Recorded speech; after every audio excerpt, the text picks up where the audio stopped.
Quinto risultato utile consecutivo per la Juve Stabia che dopo 2 pareggi torna alla vittoria contro il Teramo, diretta concorrente nella corsa per un posto nei play-off. Ampiamente meritato il successo degli stabiesi che passano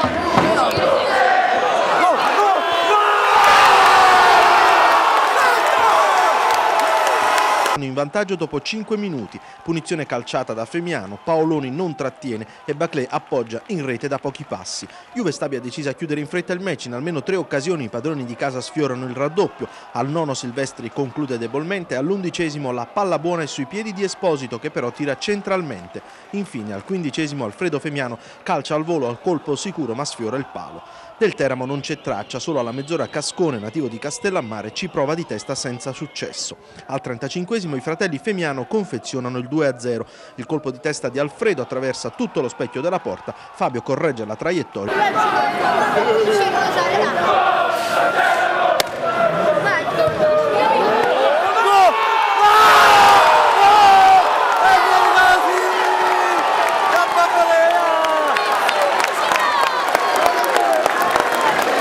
E raddoppia. Prova a reagire il Teramo nella ripresa, all'8 un bel tiro a girare di Niscemi colpisce in pieno il palo, all'11 la conclusione di potenza di Amodeo è alta. L'ultima occasione ancora per la Juve Stabia, De Rosa conclude un'azione personale con un sinistro dal limite, Paoloni mette in angolo. Andiamo proprio